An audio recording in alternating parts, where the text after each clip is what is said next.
opérations de maintien de la paix de l'Union européenne s'inscrivent dans le cadre de la politique de sécurité et de défense commune, partie intégrante de la politique étrangère et de sécurité commune.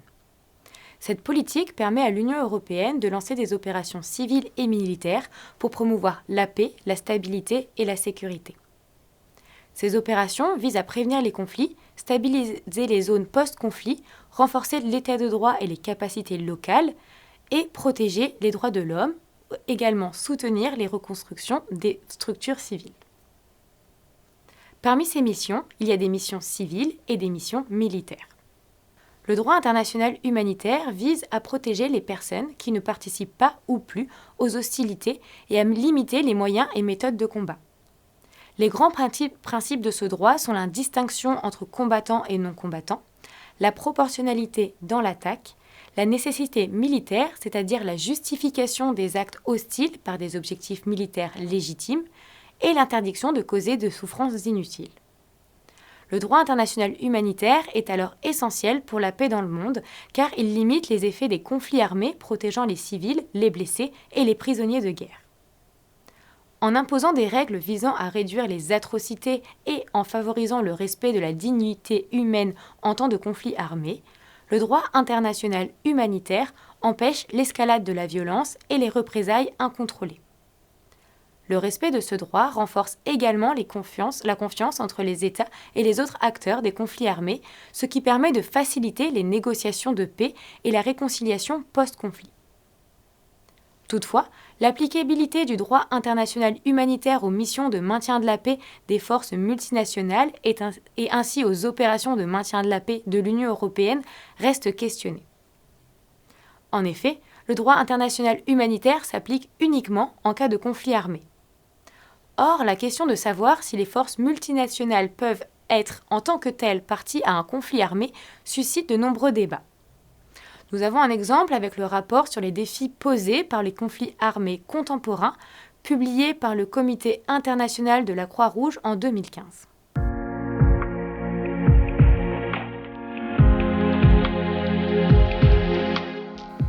Pour le Comité international de la Croix-Rouge, les critères permettant de déterminer si des forces multinationales sont impliquées dans un conflit armé sont identiques à ceux qui s'appliquent pour déterminer si des forces armées d'un État sont impliquées dans un conflit armé. Ainsi, afin de déterminer si le droit international humanitaire s'applique aux opérations de maintien de la paix impliquant des forces multinationales, il convient de déterminer si ces forces participent à un conflit armé. Pour cela, il convient de s'intéresser à la définition du conflit armé donnée par la Convention de Genève de 1949. L'article 2 commun aux Conventions de Genève définit les conflits armés internationaux et l'article 3 commun à ces conventions définit les conflits armés non internationaux. S'il apparaît que les forces multinationales sont impliquées dans un conflit armé au sens du droit international humanitaire, alors le droit international humanitaire s'appliquera. Or, il faut relever que le droit international humanitaire est contenu dans deux principales sources, les conventions de Genève et leurs protocoles additionnels, et la coutume. Les conventions de Genève et leurs protocoles additionnels sont à destination des seuls États et ne lient donc pas les organisations internationales qui ne peuvent pas les ratifier. Dès lors, les organisations internationales sont liées par le droit international humanitaire coutumier lorsqu'elles sont impliquées dans un conflit armé. Reste toutefois qu'il est difficile de déterminer qui de l'État contributeur de troupes ou de l'organisation internationale sera partie au conflit au sens du droit international humanitaire. En effet, les organisations internationales ne disposent pas de leurs propres forces armées et sont dépendantes des contributions des États membres. Les États membres gardent une certaine autorité sur leurs troupes mises à disposition d'une force multinationale. Le droit international semble alors avoir trouvé une solution pour déterminer qui peut être considéré comme une partie au conflit au sens du droit international humanitaire. Pour déterminer la partie au conflit, il convient de déterminer qui de l'État contributeur de troupes ou de l'organisation internationale possède un contrôle effectif sur le contingent. Le titulaire des règles de droit international humanitaire est ainsi l'autorité qui exerce en pratique le commandement et le contrôle des forces engagées sur le terrain.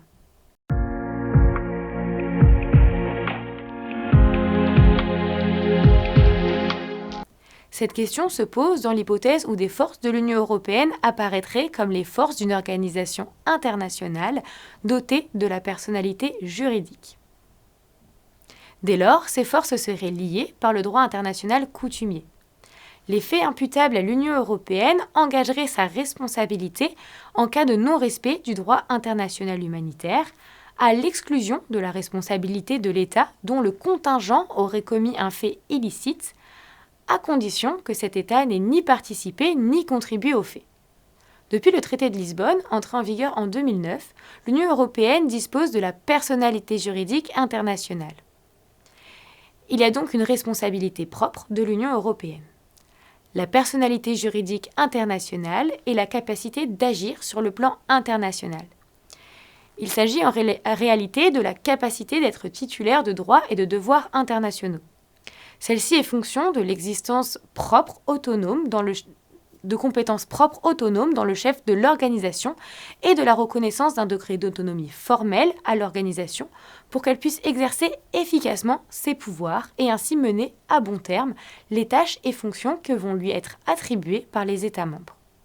C'est donc en déterminant les buts et fonctions d'une organisation internationale qu'il est possible de délimiter les normes de droit international qui lui sont applicables. Selon l'article 3 du traité sur l'Union européenne, l'Union a pour but de promouvoir la paix et ses valeurs et le bien-être des peuples.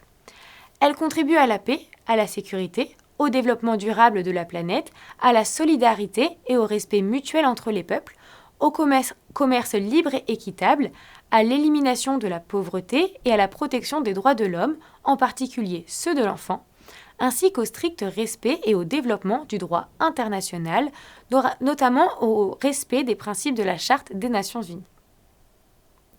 Ainsi, à la lecture des buts et fonctions de l'Union européenne, celle-ci semble être liée par le droit international humanitaire. Le droit international humanitaire s'applique alors aux opérations de maintien de la paix de l'Union européenne quand elle est engagée dans un conflit armé. Toutefois, les forces de l'Union européenne n'ont pour l'heure pas été engagées comme partie à un conflit armé. Il est à noter que si la situation avait escaladé lors d'une opération militaire de l'Union européenne, le droit international humanitaire aurait été applicable.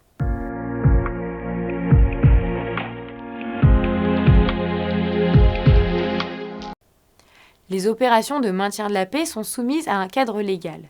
Le cadre et les conditions de l'usage de la force par les forces de l'Union européenne sont détaillés dans les documents de planification de l'opération. Les militaires d'une force européenne doivent en outre avoir une bonne connaissance des droits de l'homme et du droit international humanitaire. De plus, un conseiller juridique est quasiment systématiquement placé auprès du commandant de l'opération et du commandant de la force déployée sur le terrain. Celui-ci veille au niveau de connaissance du droit international humanitaire des commandants de tous les niveaux et des troupes engagées. Des séances de formation et d'instruction sont également organisées.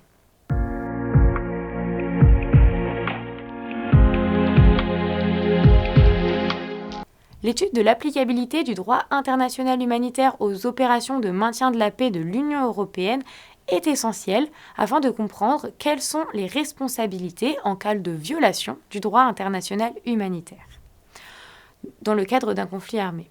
Si le droit international humanitaire n'était pas applicable aux organisations internationales et donc à l'Union européenne, alors il y aurait un vide juridique qui aboutirait à une absence de protection des personnes protégées par le droit international humanitaire. Le respect de ce droit serait ainsi soumis à la bonne volonté des forces internationales. Il est également essentiel que les responsabilités soient bien identifiées afin de pouvoir rendre justice aux victimes de violations du droit international humanitaire. Sans cela, il est difficile d'envisager une situation post-conflit qui soit paisible. Enfin, même si les forces de l'Union européenne n'ont pas encore été engagées dans un conflit armé, l'Union européenne doit tout faire pour s'assurer de respecter le droit international humanitaire au cas où l'escalade de la violence conduirait à un conflit armé.